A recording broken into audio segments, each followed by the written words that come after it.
What's up everybody, Maik Wiedenbach here. 10 things I've never done to build muscle. This is 5 pounds, just so you have an idea. In no particular order, I never benched heavy, and by that I mean I've never used some sort of like must-do mass exercises. Simply because there are none, okay? There's just tension in the body and muscular work. The more you create, the more you will grow. Whether that's a cable, a trash can, whatever works for you, that's fine. But do not fall for this, you must do this exercise or else. We talked about this before. There's only movement patterns. There's the squat, the hip hinge, there's the push and the pull. And there can be many different exercises.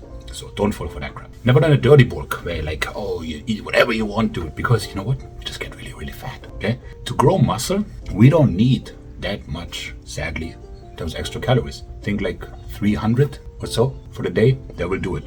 That also has to mention that you stay relatively lean, and then if you ever get too heavy, you can pull back within 2 weeks and look like a human again, not like a sumo wrestler. I've never gone below 5 reps because it's just too dangerous. You don't build much muscle, it becomes all joint work and it's hard to listen to the nervous system. You can build muscle anywhere from 8 to 30 reps. The higher you go in the rep range, the closer you have to go to failure, that's clear. But if you go too low, it becomes very, very stressful. In that same line of thinking, I've never trained high intensity Maik Mensa stuff because it just doesn't work, okay?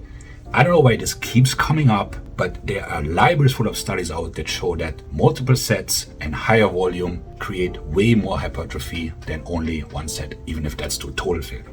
And also, all the high intensity guys burn out. They get badly injured or they stop lifting altogether. Like yours truly scratching 50, because I intend to lift, I don't know, for another 20 years. And I don't want to start hating it because I always have to go all out. You know, I like my volume training, I like the pump, and I still look relatively decent, or so I hope. I've always never gone over 1 gram of protein per pound of body weight because again, the law of diminishing returns kicks in. You can actually up that a little bit to like 1.2 when you are cutting, but when you're trying to build muscle, aka bulking, you're in an anabolic environment. So you don't need an anti-catabolic agent like protein because you already have carbs and fats for that. No need for that. I also never used the mass gainer. Now, in all fairness, when I came up, mass gainers were basically just like Nesquik. Shitty protein, lots of sugar, and overpriced. They have gotten much better. So I would probably, if I was starting out today, I would probably say like there are some good brands out there that you could use. You know, it's just I've never done it. But like I said, the quality has really gone up dramatically in all fairness. I've also never skipped cardio working because that doesn't burn muscle. You need a little bit of cardio, like 2 hours per week just to stay healthy for the heart, especially if carrying more weight, digestion, anxiety.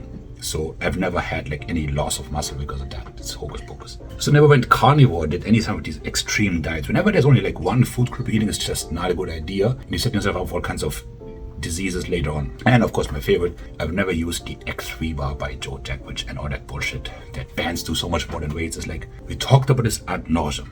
Bands, that's okay. In a pinch, like during the lockdown, we had no gyms. But bands, the issue with them is, drum roll, they only have resistance in the contracted phase. Right? Not in the stretch phase.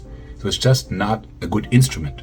And no, the contracted phase is not as strong as with the muscle, the mid-range is. So you're leaving a lot of gains on the table. Like I said, when you're traveling or so in a pinch, totally fine. But as a main piece of equipment, no. And I've also sort of never tried Electro Stem to grow the muscle because somebody explained to me, if this was to work, why is the NFL, the NBA, Olympic athletes, pro bodybuilders, they're all training twice every weights. They could just like plug away and plug themselves in and they'll be done. Want to build muscle, you need to have caloric surplus. You need to train each body part twice a week. Sufficient rest, in good form, good execution, create lots of mechanical work and damage, and you're off to the races. My God.